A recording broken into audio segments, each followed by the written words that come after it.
Hello, and welcome to Yeoh Chats, my personal podcast. If you're curious about the world, this show is for you. What does it mean to be a clown? What does disability teach us as humans and as parents? On this episode, I speak to Sally Phillips. We discuss how Sally thinks about comedy and how we found the joys and challenges of parenting a disabled child. If you enjoy the show, please like and subscribe, as it helps others find the podcast. Thank you. Enjoy. Hey everyone, I'm super excited to be chatting to Sally Phillips.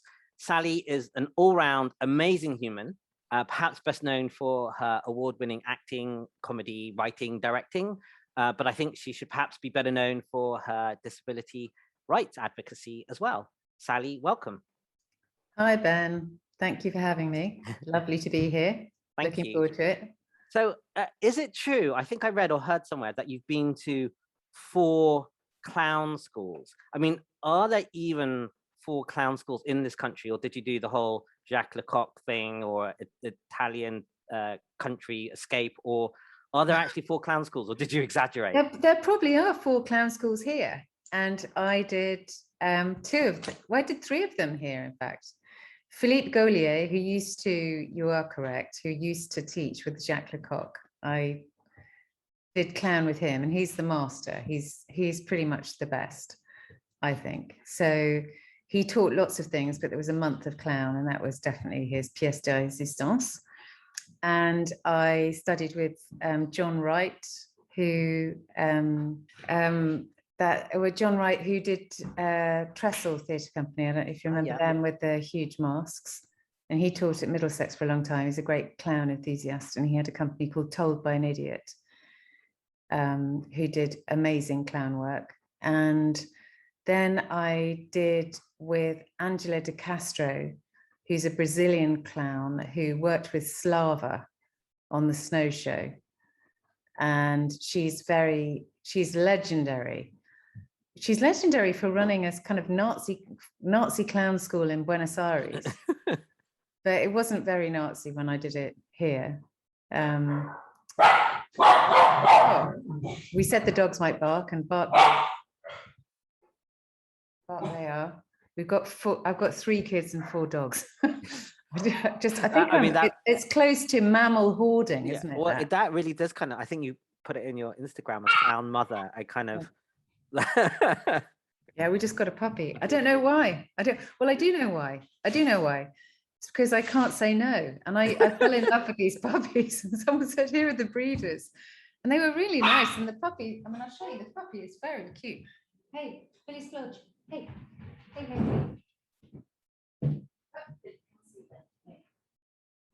mean, come now.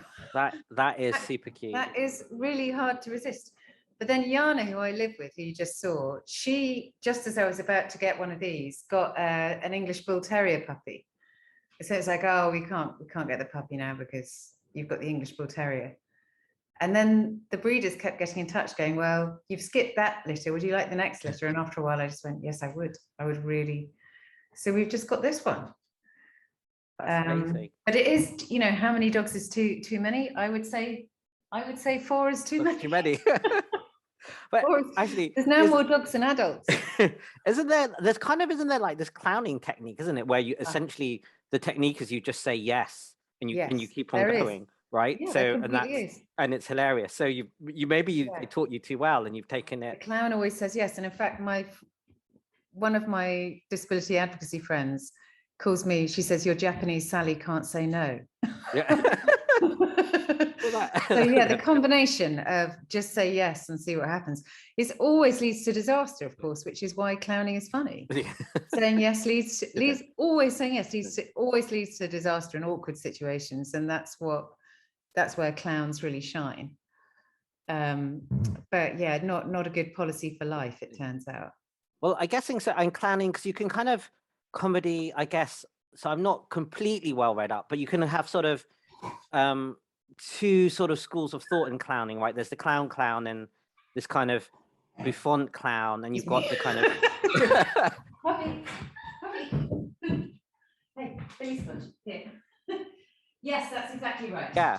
And there's like how probably you this, many and you more. have a There's probably many high more. art, low art form, of which I think we're doing. I don't think it's We even are high low art, art low art. people. I just think one is laughing at. So Buffon was Buffon came from, well, I can see where you're going with this. Buffon came from the disability community. So they used to, in Paris, have all the disabled people living in the forests outside of Paris. And then once a year they would come in, that's the Hunchback of Notre Dame thing, come in and there would be a parade, which everyone thought was hilarious, where the king would play a pauper and these disabled people would play kings and whatever. And that the Buffon tradition comes out of that. And in really pure Buffon, people still put outfits on with sort of hunchbacks and lumps and bumps. And then they might say things like, it's kind of satire. It's sort of horrible in a way. They go, thank you for putting me in the ghetto, smiling like that. No, it's, I guess from there comes, well, that isn't really satire, but then on top of that, you have satire and wit, which is just very cerebral and not much heart. And clown, I think, is human nature just in its most raw, nude, uncertain form. Because I think really, it's what happens when you take the mask off. And so lots of clown school is exercises to reveal what's going on underneath. So one thing that happened is Gaulier got 4 of us up, and I don't know if you've heard much about him, but he's famously rude. He's just horrible to everyone. I mean, it's sort of funny. And not, but yeah. It's funny and not. I mean, it hurts the person, and the person's hurt makes you laugh and love them. And it's great training for the industry. But he gets 4 people up at once, and he's videoing you. And then he has 4 of you sitting on a bench, and he gets 1 person to stand up at a time. And then he asks you questions when you're standing up and kind of humiliates you. And does that one by one. And then they play back the footage, and they've actually been shooting the 3 people sitting on the bench. And so you don't know you're being filmed. And it's completely gripping because people are laughing along with Gaulier's jokes, which are always very acerbic and spot on about the person, and feeling really sorry for the person and really frightened themselves about what was going to happen to them in a minute, and thrilled that it wasn't them being humiliated. And so it was just it was people with their defenses down because they thought they weren't being looked at. And it's fascinating and also beautiful, our sort of pathetic uncertainty and hopes and dreams revealed. Kind of that and whole that's being what clown human. does really well. And that's, I mean, we're both parents of people with disabilities. I think that's what is familiar to me about living in special needs world, is that it does quite often feel like clown school. Yeah. With all the terrible pain of clown school and the hilarious, the recognition that we're all completely ridiculous. And the more precious a part of your character is to you, the more ridiculous it is to other people. Well, I mean, I was quickly kind of reviewing over the last few days, your work or your comedy work, and you just have like such a vast range, and your imagination, a lot of it's quite physical and all of this. And I was just wondering, does that come from, some of it being taught on things, or is it just, this creative imagination from having to write, because you've written your skits and your sketch shows, and now you're acting in all of these things as well? The physical stuff, well, I came into acting via physical theatre. So I did sort of sub-complicité style things. I toured the UK doing A-level texts, French A-level texts. So, Thérèse Descarreau. I played Guy de Maupassant. I played a prostitute dying of syphilis, torturing Guy de Maupassant as he died because he didn't give her a sympathetic write-up, that kind of thing. Lots of cartwheeling and playing lots of different characters. and that was very useful for going into sketches. And I guess, you know, with this training, I did do French and Italian training, and that was much more physical than British training. British training is very vocal and psychological, I think. Yeah, so I trained with someone who worked with Dario Fo in Italy. There was a lot of mime in that. And I guess I really like it. And I think it's a really interesting way of, I think I often create characters, or used to create characters outside in. Yeah. So I would get the costume and the walk and the hair and the voice, and then start putting the psychology in. And then the other question about the imagination, I think I have always had a very, very lateral mind. And I think that's partly to do with having this fractured upbringing, being brought up overseas and changing country every year and a half. So the connections I'm making are not the same connections as everyone else. So I think if everyone else had my background, they wouldn't seem so lateral. But what is sort of normal to me seems really left field to other people. And then you're in the situation where it's you're giving a genuine answer and everyone's laughing. Yeah, but it's actually just your world. That is my genuine art. That is my genuine answer to that question. Yeah, no, that makes a lot of sense. And you've done some quite US comedy because of Veep and everything. Is that quite different from British comedy as well, do you think? I think US comedy is quite different from British comedy, though they're getting more similar. But Veep is actually a British show. Yeah, it's the political comedy thing. So it's Armando, and it was interesting when the American crew took over. It was really interesting for me because the script got less intelligent. Right. Which I wasn't expecting. It's not that they're less intelligent, but there was a lot more freedom. And they were just a lot less repressed. Yeah. So a bit more physical acting. Sorry? A bit more physical acting then as well, rather than the gags. Yeah. That too. And there was this sort of virtuoso swearing with the British crew that sort of course, comes from being enormously repressed. And the Americans just have sex. So their stuff, they wanted me talking about, to shock, you needed to say really, like they had Minna being choked. This was a big joke. Yeah. And this is something I didn't even know was a thing. Yeah? I suppose Michael Hutchence, it rang a vague bell, but really not something that had appeared in my world. But that was where American comedy was at. It was quite different. Yeah. Well, I mean, it's also noticeable because strong female leads, slightly older or older female leads as well. And we don't see a lot of that on the screen, really. Like female actors, as they get older, don't really get parts. Actually, they're often not the writers or the directors as well. And I wonder whether you think that's actually changing at all. But before we even get on to actually the fact that we don't see much disability on our screens and all of this other things, we haven't even seen it in in seeing women on screen in these great roles, and it doesn't seem to me like they're not necessarily written, although I guess that's part of it. Is it changing at all, or is it still just the old power systems? The figures are quite depressing. So to me it feels like it must be changing because I'm working. Right.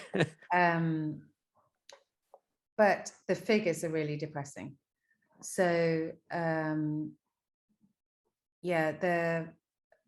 BAFTAs, what's happening is it's now a parity of numbers. So it's something like 52% male parts, 48% female parts, something like that. But they are older men and young women. Yeah. So and the men can kind of play any role, and the women can play any only role. have this. And so, for example, I had lunch yesterday with Patricia Hodge, who was in I was in Miranda with, and she's 70, I think, or 72, something like that.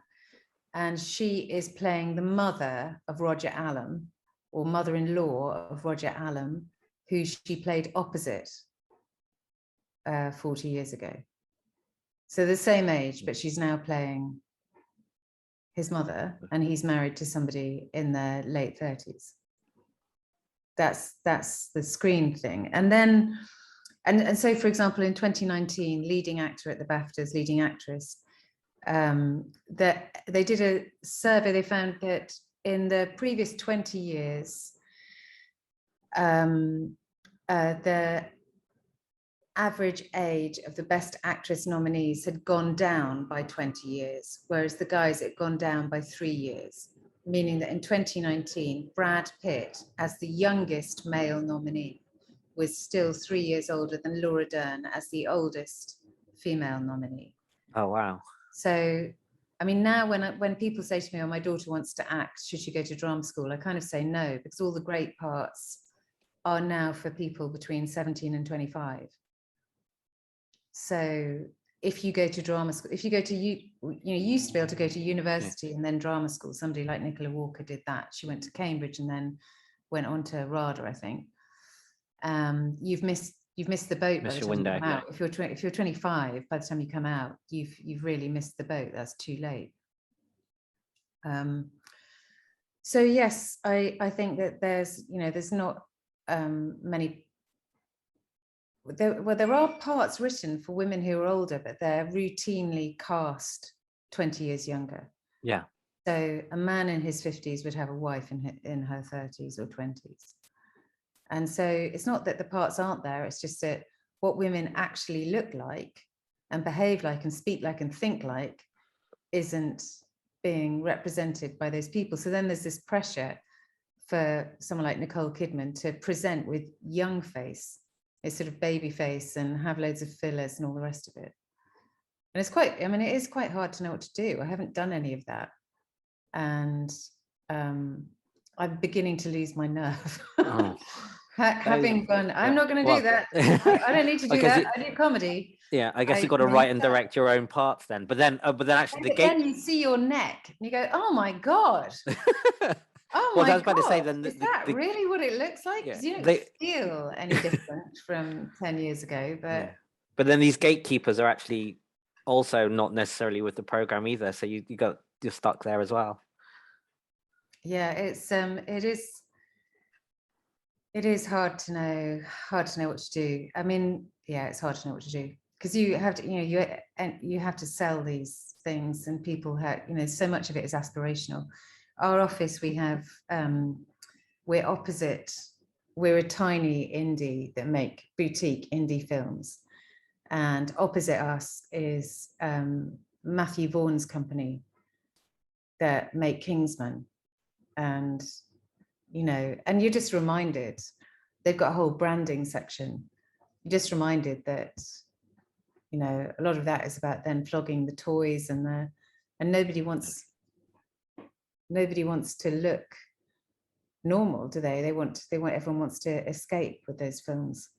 It reminds me a bit of when I made this documentary about Down syndrome screening, and I went to meet Professor George Church at Harvard Medical School, who had been doing, had sequenced the genome, the human genome, and was busy making a map, the connectome of all the, I don't have the language, I'm not a scientist, all the connections in the brain. I suppose doing the same, the brain, the connectome is the brain equivalent of the genome, I think.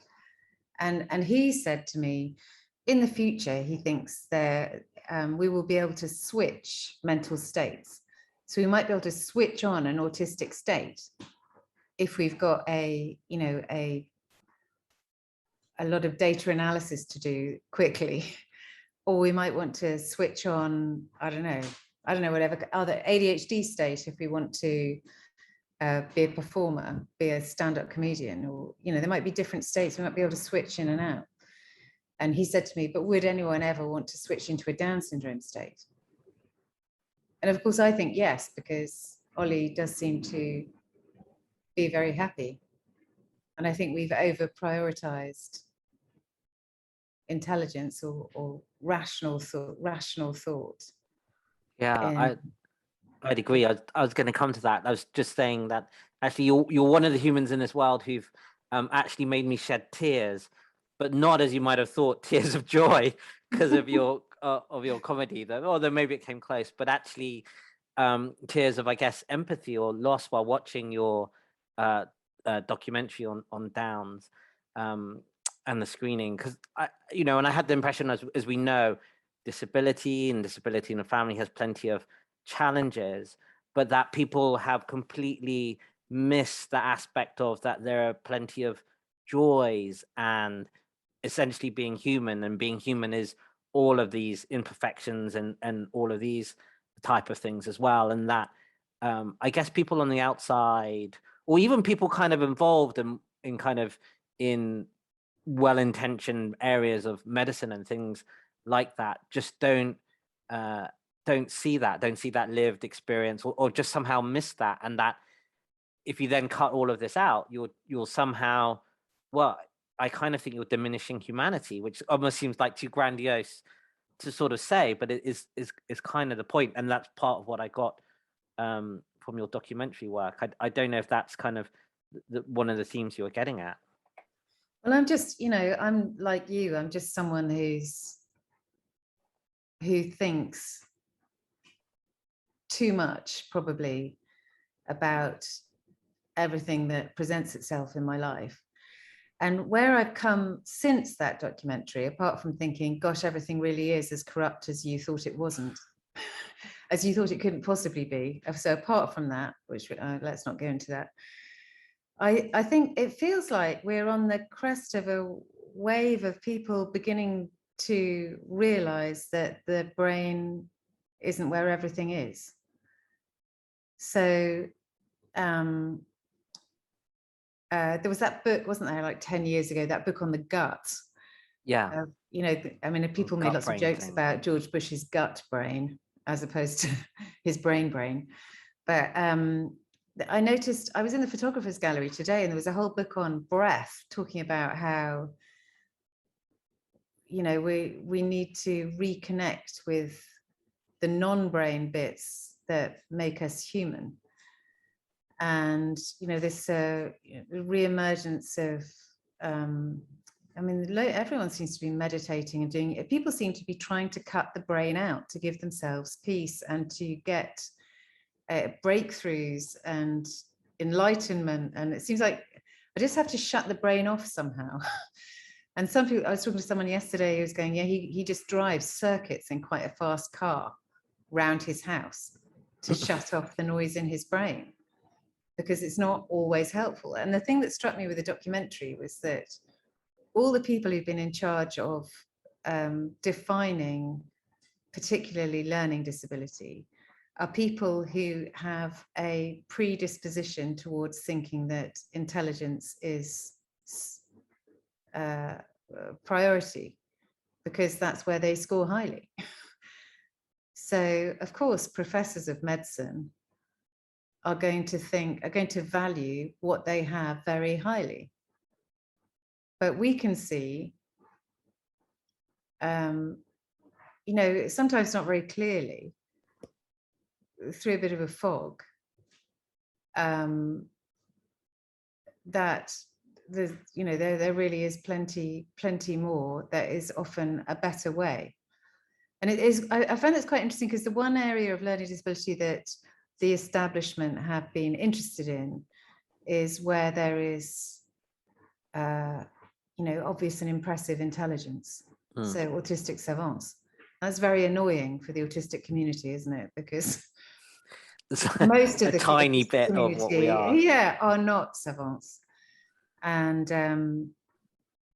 there's plenty more to say about that. I was called up on it actually myself, because we all have different levels of it. Tell me when I'm talking too much, by the way, because you are easily as interesting as I am. But I got asked to talk at a conference for profound and multiple learning disability, which was ridiculous, because I was being asked to talk at that because I was on the telly in a sitcom. I didn't really know anything about it. And someone said to me, I think they were so nice. I don't think they said it when I was on stage, but they said, you know, you argue for people with Down syndrome by saying we're more alike than different. So you go, look, our community, we're like you. We get married like you. We have jobs like you. We have hobbies like you. We have, you know, we like cooking like you. We love our families like you. We go to school like you. And they you know, and our lives are worth living because of that. And they were saying, well, listen, our children are not like you in that way. They don't have independence like you. They don't go to school like you. They don't have jobs like you. But yet they are deeply and profoundly loved, and they make a profound contribution to our family. And sometimes it's by the fact that they can't do the thing. And I realized that actually when Ollie goes through life, he feels like he's a great revealer of character. He brings he brings good and bad behavior out of people.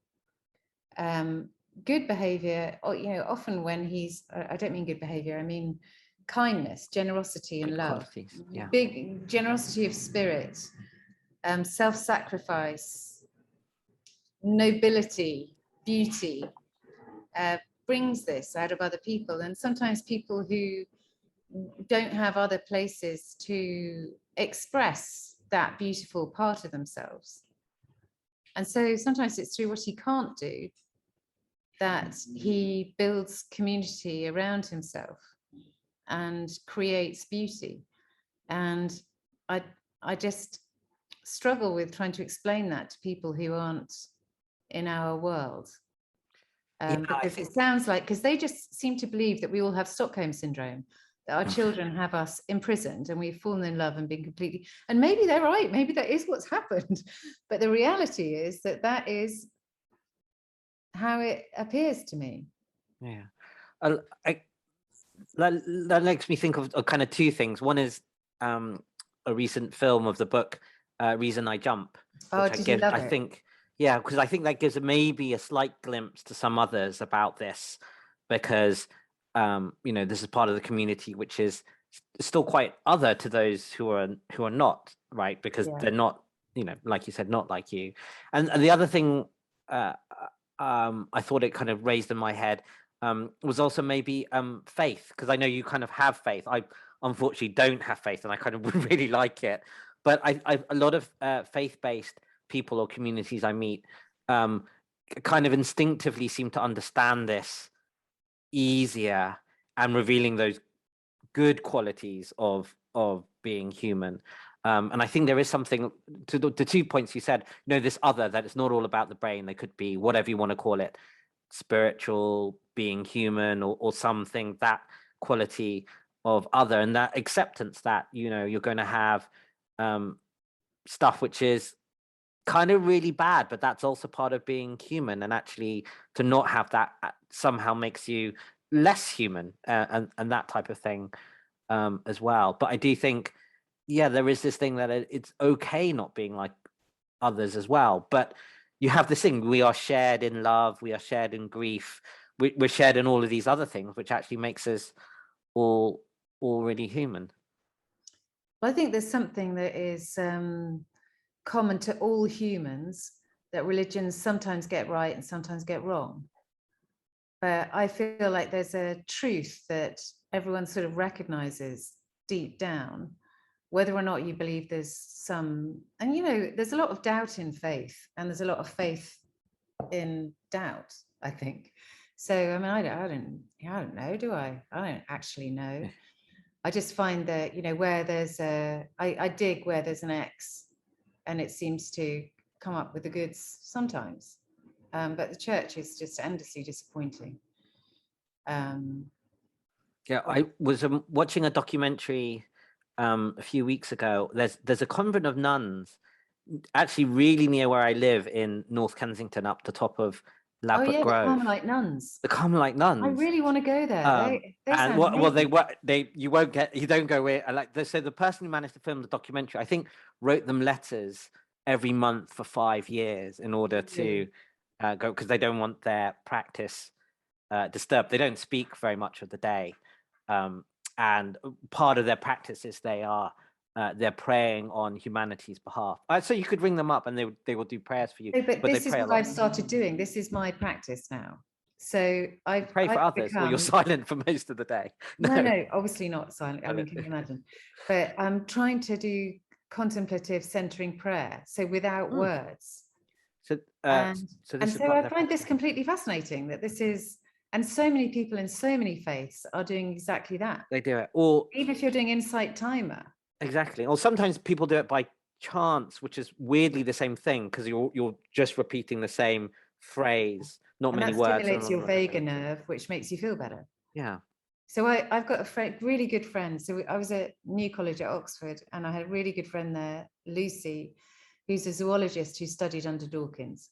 So she has, we've never talked about faith because it's just embarrassing. You know, You know what? We should. she's in I with the feel new people age. should talk about it more. I think maybe this is one thing which could start to happen a little bit more, because people seem almost embarrassed to talk about it. But there are obviously so many different kinds, and a lot of people are involved in it. So it seems to me odd that when we don't, in kind of in the other sense, in good faith, talking about it. Obviously, you have extremes which won't work, but most people, I don't think, are there. Yeah, I think we have to get over our uncertainty aversion. Yeah. And I mean, there aren't words. I think that's the thing. We feel uncomfortable in areas where there aren't words. Yeah. And there aren't really, there aren't really words. So I mean, What's you were saying great about your friend religion under is that Dworkin probably has a very different. Does she have well, a very she's different view of become much things? less certain. So we've both Right. become much less certain. And I think that's really good. So we're now in this no man's land, and beginning to talk about this stuff. So she got cancer, and being a scientist went, what are the conditions? Well, who gets better? Who's most likely to get better? And one of the 5 characteristics was people with a faith. She's like, I better get myself a faith and fast. That's how I feel a bit. Yeah. And so she started, investigating why it might, what kinds might, what the practices were. And she's got into chanting. She does meditating every day, open sea swimming. And similarly, I've gone, actually, there was a thing on Instagram, this guy, the portable priest, who has been going out with an accordion during lockdown, doing the divine office through Portobello. And he put a thing going on Instagram going, the thing is, to prove that God doesn't exist, atheists have to go to every corner of the universe and prove he's not there. Whereas we just need to prove the resurrection is true, and then we've won. It was something like that. And it made me furious. And I stewed on it. I went, just leave it. Goodness sake, doesn't matter. And then 3 days later, I put a thing, I wrote underneath going, ironically though, approaching every corner of the universe with a curious and open mind is an activity that's much more likely to unearth God than sitting on your sofa with your arms folded going, look, I've won and I'm better than you. Because that's the sort of like the open hearted searching. It's the position of welcome that is really what you're after. And so the good thing about religion the practices of religion is that they sort of break down this dualistic, right, wrong, black, white, this categorization, this identity politics. It takes down the walls. And in trying to build those communities, that takes down the walls between people. Forgiveness would be, a really obvious example of how you taking down a wall. And I think that's good, but there's plenty of ways of doing that without religion. And one of the ways is, unfortunately, suffering or need or becoming dependent. And I think that is what suddenly being presented with a child with a disability does. Yeah. And I guess the reverse, I was thinking actually comedy is strangely one of the ways which can sometimes do it as well. I just was going to, while I remember the reflection on the nun is, so in this documentary, they spoke to the prioress or who was heading the Carmelite Abbess, monastery, abbess. Yes, I think that's the right phrase. I don't know, quite hierarchical. But anyway, she was talking. The conclusion was she essentially had lost her faith, or had lost. I'm not sure I should be doing this anymore, but she still did for an extraordinarily long amount of time, for something like several years, and she continued to go through this while she was kind of essentially having this. I'm not sure I should be doing this. I'm not sure about it anymore. But actually continuing with this kind of practice of kind of almost faith, as she had sort of lost faith. And her story is, and she went to Cambridge. She graduated from Cambridge, I think in philosophy or something like this, and they had heard about these nuns and basically camped on their door. Father didn't let her go there before she'd gone to university, and decided this was going to be it, and then had dedicated her life to this practice. But anyway, I just thought it's incredible what faith, what you can do from it. So that was that. And the flip side to what you said is there is this, how to say it without it sounding wrong. The suffering part, and I think this was what you alluded to as well. The suffering part being really revealing in a way which you kind of go, oh well, you're not glorifying suffering, and you're not saying, anything really, oh, this is a good thing.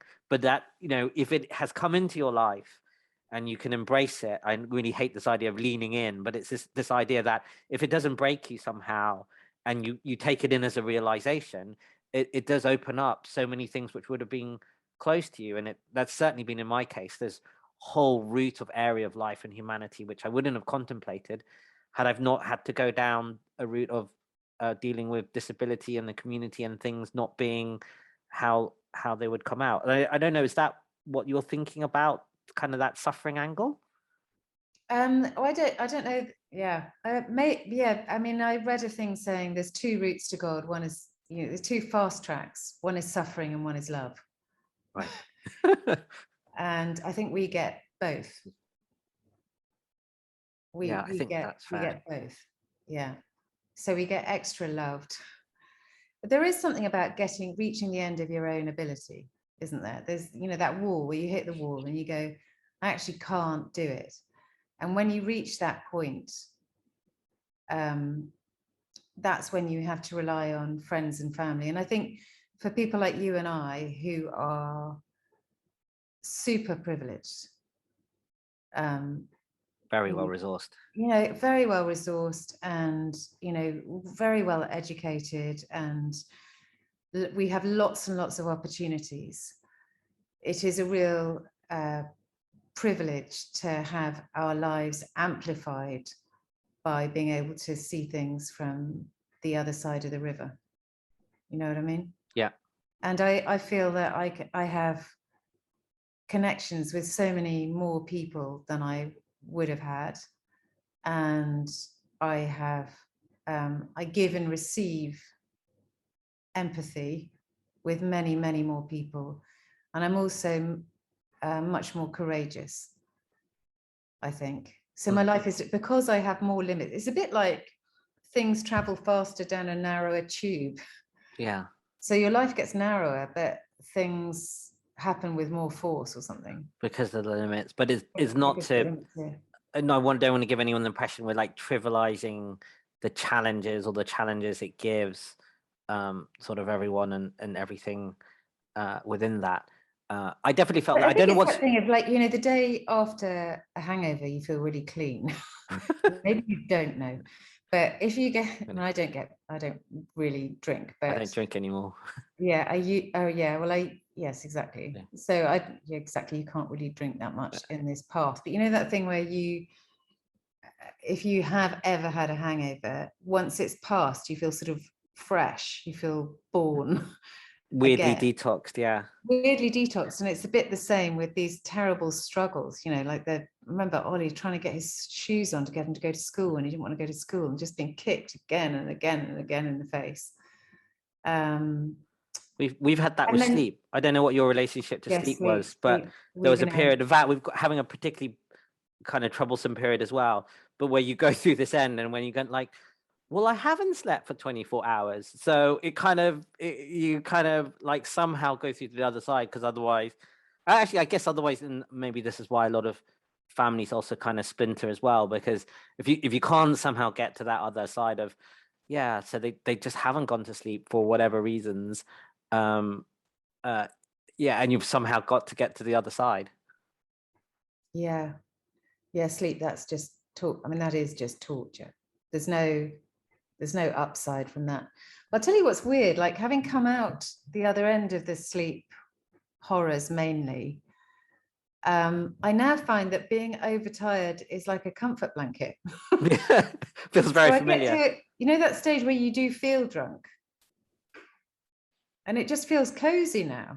It feels like I've got a little sort of shed in my head, and that's because there were 5-6 years that the kids were really cute, but I wasn't getting any sleep, and so I wasn't really leaving the house, and so now it feels like going back to a family holiday or something. Do you feel weirdly creative then as well, or you may not be, but you kind of feel like, I kind of could do anything in this state, but you probably can't. But yeah, probably something like that. The main thing is, to me, it feels like being under one of those weighted blankets. Yeah. My house is full of weighted blankets. Is yours? No, it didn't really. We've got we've got 3 yoga balls instead. The weighted blanket didn't really work for us, and in fact, so we haven't really done holiday significantly over the last 12 years, but we tried like little bits, and we've had to bring the yoga ball with us. We've in fact, and we forgot a few weeks ago, and we ended up having to rely on Amazon to deliver one because it wasn't going well without one. We managed to bring some of the other things, which was a sleeping bag, this sleeping bag which he slept in forever, a particular kind of juice bottle, and a lot of other particular kind of things. But we somehow managed to. We remembered to bring the pump, because you can't blow them up otherwise. But we'd actually managed to forget the ball. But yes, I feel for you. I feel for you. Yes, we have those things. Ollie is doing this thing at the moment where he just decides to leave. Out of the house, or just out of the room? Out of the house. Yeah. Yeah, we haven't had that yet, although we could do. Well, and he's of the age where, we had a thing where they let him go from a sports camp because he's 16 and he might have done travel training and he might be getting home on his own. And then, of course, he went looking for. And why wouldn't we believe him? Because he told us. Yeah. And he went looking for his girlfriend's house in Twickenham, and he didn't know where she lived, didn't have an address or anything. Oh, that's so we're having a few, conversations with the police.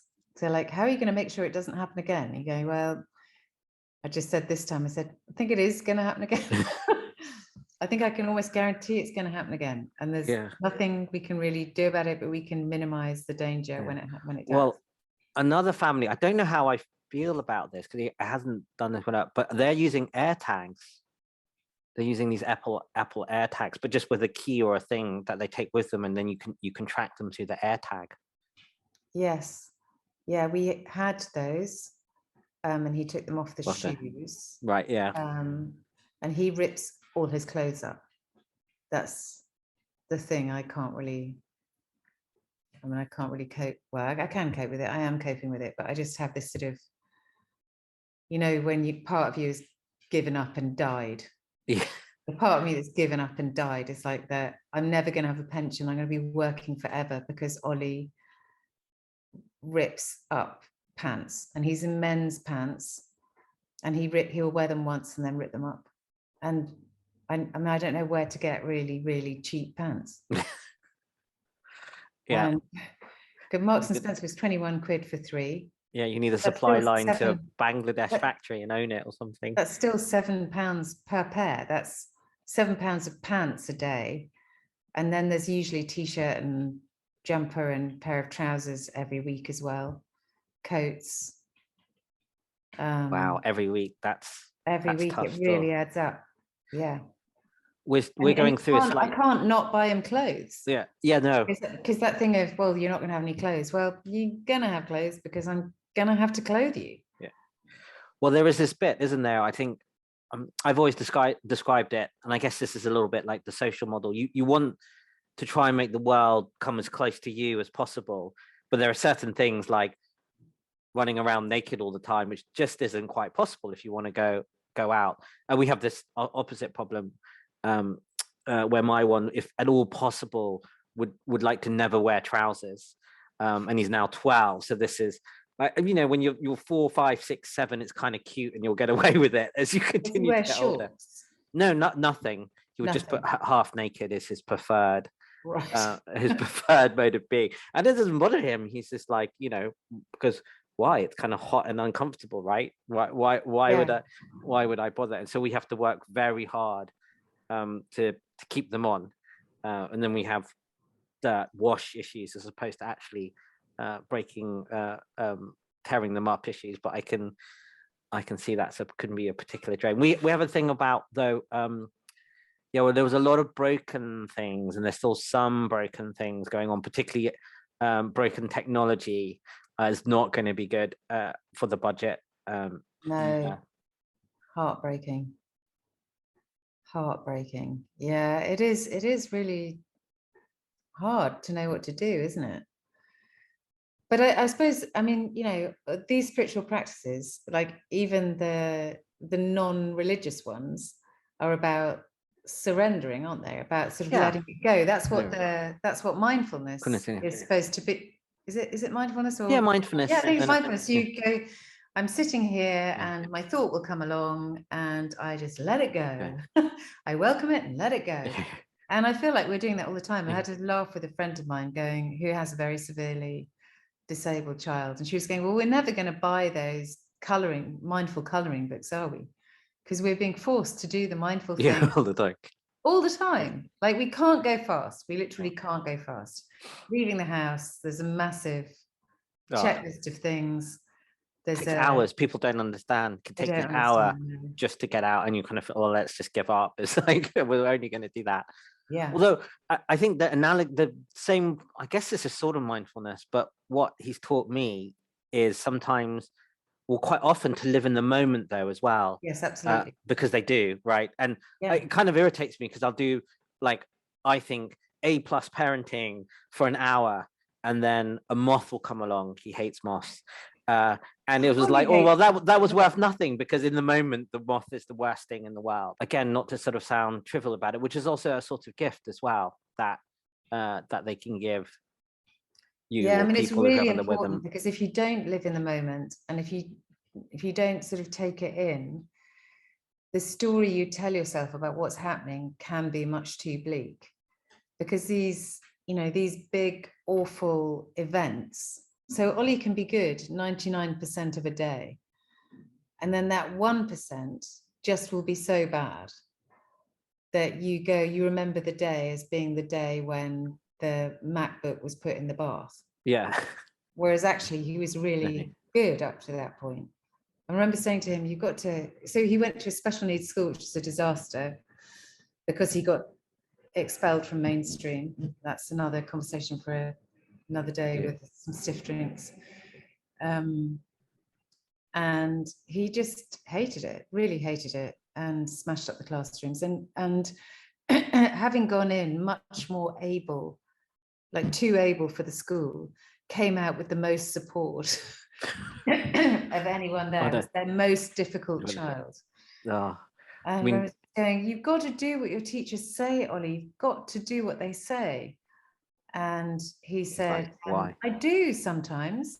And That was, where are my gold stars for that? yeah, I do sometimes do what they say. That's true. You do sometimes do what they say. Yeah. But you do sometimes expose yourself to the Muslim girls in your class, and that's really problematic. Right. Yeah. Yeah, so many things were so nowhere we felt on secondary. So actually, he does most of his time. Technically, I have to say, educated otherwise, not at something or whatever EOTS, but is essentially a kind of home education for 4/5 of his week, partly because of this not being able to find anywhere which we thought would fit in with that. Yeah, it's difficult. But also, as I just said that, I felt really guilty because I thought I shouldn't have said that, because that's here for him to say. And I think we are in this difficult situation with advocacy where a lot of people with disabilities or disabled people, I mean, different groups prefer to be called different things, regard the parents as the enemy. Yeah. Because they've really suffered under either our neglect or our Love. or our complaining. Mm. Because how hard and difficult to hear. I mean, someone I met quite early on, an absolutely amazing, wonderful person. So her daughter's 20 years older than Ollie.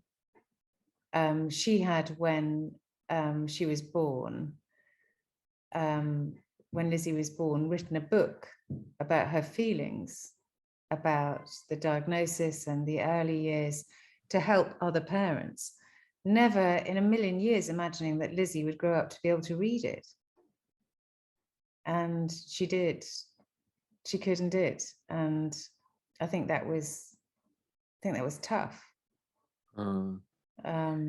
Yeah, we're definitely seeing it in the autistic community as well, with a lot of I guess it's the hashtag actually autistic, and obviously in that community they can kind of advocate a lot for themselves, and there is a kind of, I guess, a big gap of understanding between what they'd said and maybe their parents in the community. So that's definitely a thing. But then there's those who can't advocate so well for themselves, and I do think many parents just do the best that they can, and when this is always pretty tough. I was hearing the other day though that you managed to get all of your children washing up at the same time. Was this just 1 hour in one week, or did you manage actually to do a little club? Because that was kind of, I thought, oh my god, that is a star. Yeah, no, parenting. that was something that was brought to our family by another special needs parent called Colette Lloyd, who is a majestic human being. She's got 4 kids, and she and her husband David instituted Washing Up Club, and we went on holiday with them, and we had a rota, and we had Washing Up Club. And they have gone in and out. I mean, they do actually, to be honest, I'm saying no, they don't, but actually they do stack the dishwasher. They do clean the table and stack the dishwasher now. But when they were little, it was that sort of cute thing of standing on a chair and the sink full of bubbles, putting an apron on them and making a massive mess. And then, and then running another sink and putting one of them in it as a bath. But yeah, I have had them doing washing up. And it is quite a good way of, I notice boys like to talk when they're not looking at you. So they prefer to be in the car or facing away or walking. And also maybe doing something else. Is brilliant. Sort of intuitive. It's much less confronting, isn't it, to be. I'm lucky if they'll be off their screens for more than like an hour at a time, but maybe that's it, because they can sometimes talk to you while on screen. So maybe they just do need something else. Yeah, I don't think Washing Up Club would go very far in my family. It seems like try it. What? They don't enjoy it. They didn't enjoy it. I think it's that sort of, I realized that you can, you have to find ways of getting by, don't you? You have to find ways of coping and ways of doing all the unpleasant things. And if you do all the unpleasant things, you get a bit broken. So I sneak stuff into the daily routine. So this is just, and stuff, after a while they become blind to it, because that's part of the daily routine. That's what happens. Do you know what I mean? Yeah, that seems pretty smart. That does seem like, I give, A-star parenting tip. I definitely have never. I feel like I'm interacting with parenting like a plow interacts with a field. I just boom, boom, boom, boom. I get so much wrong. My realization this week has been that the sibling thing, that Ollie's two siblings are just really angry with him. They're just really angry with the way he controls things. Just takes up all the time and attention. Immovable object. Yeah. And he's so stubborn, it just takes such effort, and they're so cross. And when they scream, I hate him, I go, no, you don't, no, you don't, no, you don't. And realizing that I need to say, that's understandable. Yeah. But you can, I think we've said it, you can hate someone but love someone as well. Yeah. I met a sibling, actually one of Tom's friend's parents has an autistic brother. And there was lots and lots of challenging behavior when she was growing up. And she said to me, I feel like my parents trained me to be mute because I wasn't allowed to be difficult. And my needs had to come second, because obviously if Ollie's run away, we have to go find him. Yeah. I can't carry on building the Darth Vader Lego castle. I have to go find Ollie. Yeah. And that could take 2-3 hours. And then we'd have the police, then we have to do the police report, then we have to do the social worker report. Social workers have to come see you. So yeah, I just realized that I've not been allowing them to express negative emotions, because I think you need to stay on top of things. You need to be looking on the bright side. Yeah. You need to stay positive, because otherwise you go under. Yeah. But you realized it now, so yeah. There's also I'm so pathetic when I have a new realization. Even I said it straight away. You may be feeling very negatively, and that's absolutely fine. You're allowed to have those feelings, and you must just do what you need to do. I'm so see-through. Yeah, we have that with the other one, like that you can't, you saw a film which has got some sort of feel-good message, which they see through in 5 seconds. It's like, well, we're not needing to or bothering to watch that movie or that message.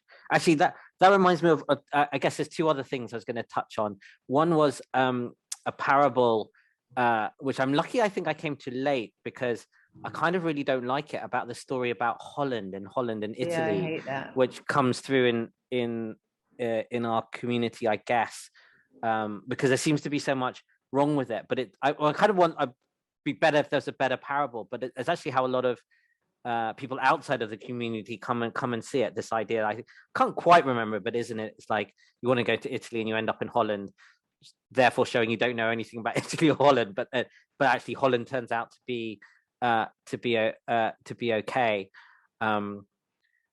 Which just seems that it's kind of wrong on all fronts. But we got given it 4 or 5. The reason I hate it is we got given it. I just associate it with diagnosis. Right. So we got given it 4 or 5 times when Ollie was diagnosed. And it is, your whole life you wanted to go to Italy. You've planned what you'll eat, what you'll wear.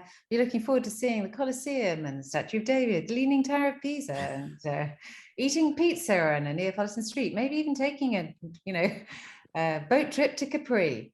And then you're sitting on the runway and the pilots say, we've been diverted to Holland. You're going, in Holland? You say Holland?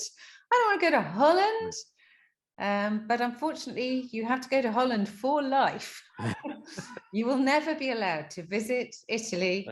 Oh no, this dream of yours is dead. You are imprisoned in Holland for the rest of your natural life. And since you're forced to be in Holland, you realize there are actually some things recommended. And they don't then go on to say the legal marijuana. and the sex bars. Oh yeah, the So the red light tulips district, and yeah. the And Van Gogh Museum. they can make pizza there too, but Yeah, they can make pizza there too, exactly. And it's quite flat, and yeah. you might enjoy cycling. And so the point of it is that things aren't what you expected, but they're still nice. They're a bit different, but they're still nice. And you're still on holiday for life. Yeah. Yes, I do hate that, but I think it's mainly because I hate anything trite and one size fits. It must be I mean, I don't want to taint the whole. You feel better at the point of diagnosis. Taint the whole population, but it must be an American writer, I'm assuming, kind of on the nose twee or something on that. I guess on that, the other point on this is, well, I wonder.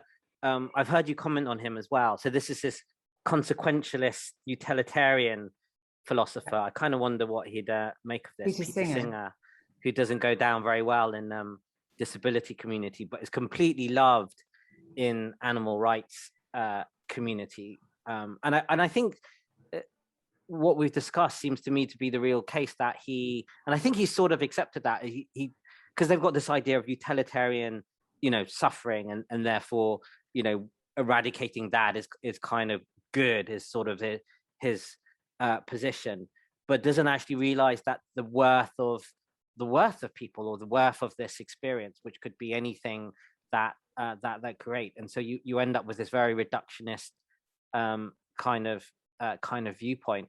I haven't quite managed to square it with how well he views animals, but obviously I guess it's some sort of utilitarian suffering thing, but it does seem to be. I think he's focused on eroding the boundaries between humans and animals. So he's a vegan, and they all seem to be vegans, which is interesting. So I got invited to a philosopher's dinner at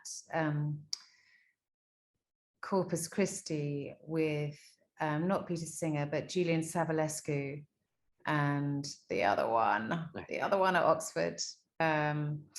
Anyway, big transhumanists both, and they seemed to be, just more focused on eroding, saying, define the difference between a very intelligent animal and a human being who doesn't seem to have any self-knowledge or desire to survive. And I suppose they're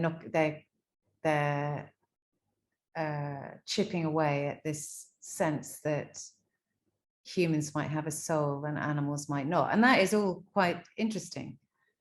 But unfortunately, to elevate the gorilla or elevate the cow, they're stamping on people with profound and multiple learning disabilities. So they've got this profound and multiple disabilities. They've got this sense, this thing about personhood. So who qualifies as being a person, and who qualifies who gets to live, what are the objectives of life? And so as somebody with a faith, it's quite interesting for me to look at my own definition. So I had a long conversation with I've forgotten now, John Harris at Manchester University, professor of ethics. So he speaks at Davos and the rest of it. And he was basically saying, well, it seemed to me, I may have misunderstood him, but he seemed to be saying that an optimum life would be one that was long and had many different options. And so then that was interesting, because that, to me, wasn't the definition at all of a good life. If I think of, people that have been important for humanity, Chopin, whatever, these are people with disabilities who've had short and painful lives and really contributed enormously to humanity. So then there's a difference between, the life that I might want for myself and the life that's good for other people, which is where we come back to this, negative capability forging bonds, like where there's a lack, something rushes in and it forms links between people. And so, I mean, I don't know what I'm talking about, Benjamin, but this is just, well, this is what I think about when I'm in the shower. You know, the fact that where there's a lack, so where you're vulnerable, you, like as an actor, if you're vulnerable, people rush towards you, don't they? And where you have need, people often feel for you, sometimes help you, and you create links between people. So if we move away from, you know, individualism and start thinking about people as coherent units, as not as coherent groups, I mean as cohering, then I don't know, it's different, isn't it? Yeah, and I think also I'm a little bit worried about that view, in the sense that if you just go a little bit back in history, or not even that far, if you kind of say, you know, this difference, you would have said, well, women are lesser people, minorities are lesser people, slaves are lesser people. Let's, you know, and you take this consequentialist view, you don't end up with very much. But yeah, there is this thing about it's really interesting. So when I started making my Down syndrome documentary, I'm a child of the 70s, because I think I'm much older than you. And I just assumed that everyone thought that everyone was equal. I thought, surely that's our baseline starting position. And I was astonished to discover it just really wasn't. And they had absolutely no qualms about saying that people just were not equal. And that was a pretty fiction. And I mean, it's kind of amazing. I think, what is it, the Babylonian king, whenever it was 2000 years ago, you know, put that on his stone law. You know, a female slave is worth less than a male slave, is worth less than a middle class person, or whatever, all the way up to the elite, and classified them in terms of money and compensation. And that the whole point of the last sort of 50-100 years is we've changed our view on that, and that, you know, we view humans as equal, but actually, like you say, in practice, we're maybe not as close to that as some of us might think. No, I think we're getting further away from it. And I think it's partly to do with the fact that, you know, this, I mean, I don't have you probably got the better terms than me, but the fact that we are increasingly becoming units of data. So we're measuring everything. And that's the way our politics operates. And so a human being is a data set. And so then decisions are made. For the first time, it seems, in British history, it is beneficial for us all to aim towards the middle. Because if you're an outlier in any area, I mean, even as far as, I mean, I'm worried about the advent of personalized medicine. So all these COVID tests, I mean, I know I'm an imaginative person, so maybe they've made it impossible for this to happen, but I bet they haven't. They've been collecting our DNA in vast quantities. So the 100,000 Genome Project very quickly went up to the Million Genome Project coming out of Great Ormond Street, right? So they've been collecting all our DNA. The GCHQ are in charge of protecting that data, because that's how important it is.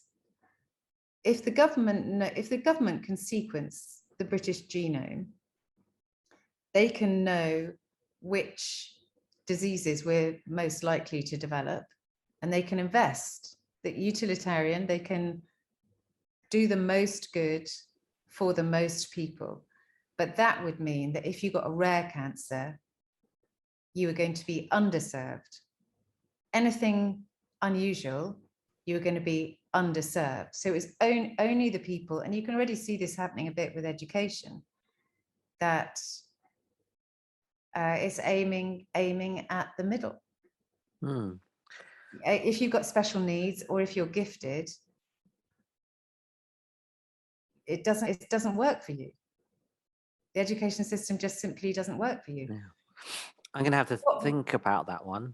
That's listen, kind of quite terrifying. I don't know what I'm talking about. Yeah, I So guess on the one talk to hand, very clever listeners and come back with an answer, because I'm just a sitcom actress, but this is how it seems to me. This is me with zero understanding, but just I guess I have two thoughts. One is that I'd hope they would look at sort of, you know, the valuable part of where this might be, and actually, if I look, I think actually we have got a lot of areas for rare diseases and things come through. If anything, the problem is we don't do very well for poor country diseases because there's no money in it. That's kind of one observation. Although there probably is something in that data because it can be used for good or for ill. Well, they haven't sequenced the genome yet, have they? So they haven't done it yet. They have done it in Iceland. So here they haven't done it yet. Well, so we've got the human genome overall, but we don't have it like matched to population data like they do in Iceland. Yeah, so what I can do is I can get my genome sequence and I can then get a readout, and there's for $1,000 I can. Yeah, and they can say you've got 32% chance of Alzheimer's or something like that. Yeah, you're more, you know, this is the kind of exercise you should be doing. This is the kind of food you should be eating. It's a massive market. Be hundreds of billions. I mean, I can't remember what it is. There's a huge. No, I'm sure it is. Huge market. Nice. And the other thing it brought to mind was this idea that not everything that counts can be counted. So that there's a load of valuable things which you just can't measure and count, right? Love, poetry, all of this stuff. Probably. Would you say all the most important things can't be counted? Yeah. So yeah. I think that is very. If it is, I guess, are we measuring it? We are measuring. Well, I think what's happening, I mean, you see, I mean, I suppose I'm in the arts, and so I can see that because it can't be measured, because the contribution can't be measured in pounds, though you could argue that it could be. And I think what we need to do is find some kind of equation or algorithm that will demonstrate that it contributes in pounds. People are cutting arts courses and cutting arts education. So a friend of mine, I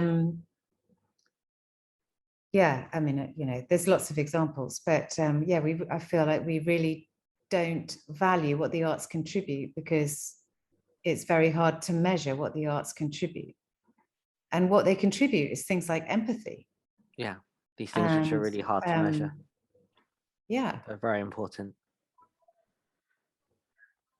Great. Well, maybe wrapping up with the last couple of questions. We had one who came through on Twitter, which was, I think, really to do with whether comedy and activism can go together. And I guess maybe it's hinting on the fact that some comedy is quite political or can be, but a lot of comedy just doesn't need to be. In fact, there's some comedians who will say it's only comedy if you're not making a political point, and some people who kind of only want to make their comedy to be saying sort of some messaging and something else. And obviously you kind of got an advocacy activism line to your work, but actually a lot of your comedies just for laughs. Is that something which you feel you kind of have to balance, or is it kind of naturally comes out depending on the work you're doing?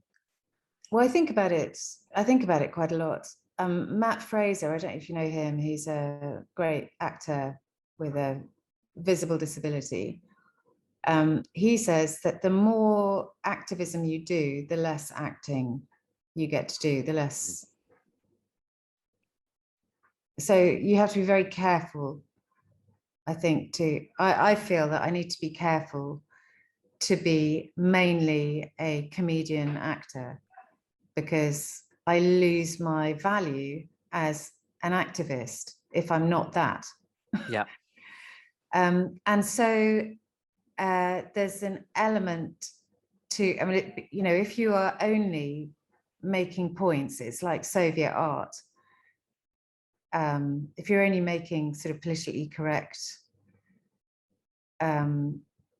disability community friendly jokes, they stop. I think they stop being funny and they stop being truthful, because you sort of have to be talking out of uncertainty for them to be any good. For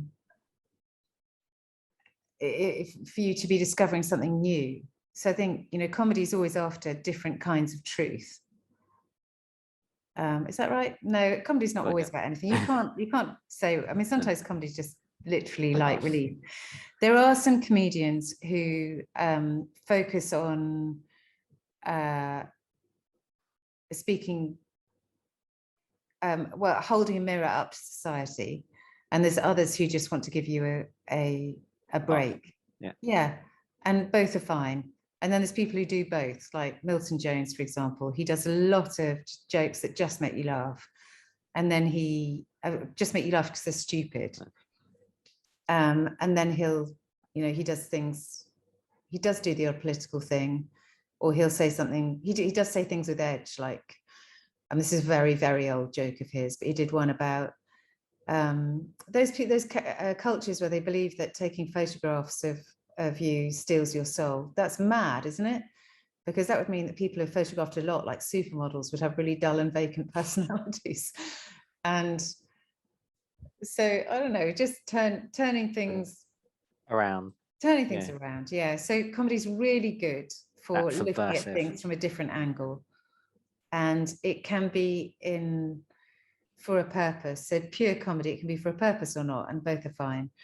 But where I found it very useful to be able to make jokes in very dry presentations. So it was very useful. So I did a speech to the Royal College of Obstetricians and Gynecologists. And so there's 4,000 of them who are delivering prenatal care and delivering the tests. And it was really useful to be able to make a lot of jokes.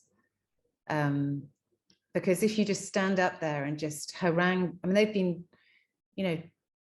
doing a very bad job by our community, really, very bad job. Yeah. And so to be able to do a shit sandwich, yeah.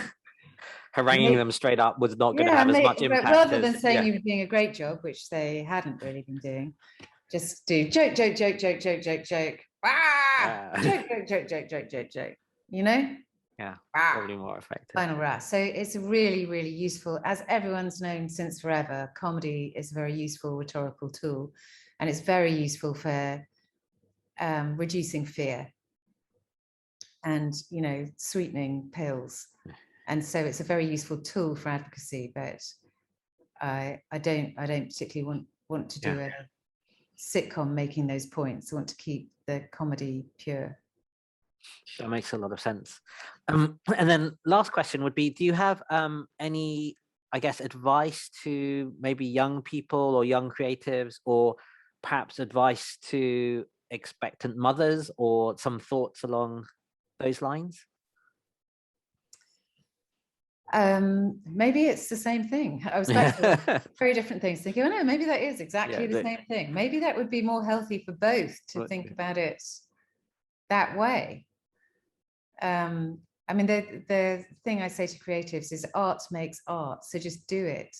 And if you don't do it, you become a critic and you start comparing yourself to other people. And there's something about making the stuff that keeps you humble and keeps you creative. So even if you're making terrible stuff, you're learning and you're expressing yourself and you're finding out who you are. And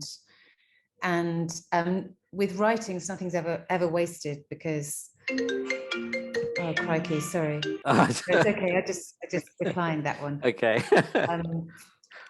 So art makes art, and yes, and so I find I can write quite quickly now, partly because I'm quite old, but also because I've written so many unsuccessful things that I have cupboards and cupboards full of characters and jokes that might fit this situation. You go, oh, I might have a thing in back here. Oh yeah, this person works quite well there. So it's like sketchbooks, but of people and conversations and things like that. So just make stuff. If you want to make films, make them on your phone. If you want to make music, just practice. And there's something called The Artist's Way that I think is really good. It's a book, it's a course you can do on your own. And those two central practices I do about half the time. writing pages in the morning and things like that. And then expectant mothers, people expecting a baby, you were hoping to go to Italy. No, I'd say don't be afraid. Right. Don't be afraid. It's gonna be fine. And you're going to have the most amazing adventure. And it's gonna, people run marathons, people do Ironman, and people do Tough Mudder because there's a kick in doing the hard stuff. So there's going to be loads of funny stuff, but there is also a kick in doing the reps and becoming a special needs parent. So to an expectant mother, I would say, apart from saying, you're going to Holland and it's going to be amazing. You're going to get completely off your head and go on a canal boat and buy tulips. No, I would say, don't be afraid. Someone said to me actually that the special needs club is one that nobody wants to join, but that once you do, you realize that all the best people in the world are in it with you. And it's definitely been true for me that I have met the most incredible people, the most inspiring and hilarious women who don't sweat the small stuff. I haven't met so many dads actually. Oh, I haven't met so many dads, but I think that's because that's okay. We're allowed to be underrepresented in one thing. I'll tell you, I did notice when I did the documentary that the mums were out batting for the cause on Facebook, and the dads were brilliant on Twitter. Oh, so I think the dads just hang out in different places, don't they, and do slightly different things. But it's not just the parents. I've met I've got some proper friends with Down syndrome and with autism now. And the other thing I've realized is that just now there's a whole rash of people on the comedy circuit who are getting diagnosed with ADHD. So there's a lot more people. Yeah, and actually some with autism as well. Hannah Cadsby is very great. Oh, really? Very great advocate, and really insightful. So yes, and so I think lots of the people, we thought that disability was very, very other, and actually it turns out, we've been walking among you the whole time. Your granny, your auntie, that uncle that had 5 pairs of glasses and kept losing them, that very funny cousin. We've probably all got diagnoses. Like that's where utilitarianism really falls down, because there is no mean is a kind of, there is no person who is exactly average. We're all somewhere on some spectrum, aren't we? This is Ollie. Hello. Really good to meet. So we're going to be finishing up. Would you like to say anything? That's fine. We've been talking about Down syndrome and having a disability. How is that for you? It's been good. It's been good. It's okay? Yeah. Yeah. What's the best bit about having Down syndrome? To have loads of friends. Having loads of friends. That's amazing. Yeah. And what's the worst bit? I don't know. Yeah. Did you have a good time? Yeah. Amazing. All righty. Very good. Well, really, thank you, Sally. Thank you, Ollie. It's been a really amazing to chat. And thank you so much. Take care. Bye. Bye. If you appreciate the show, please like and subscribe, as it helps others find the podcast.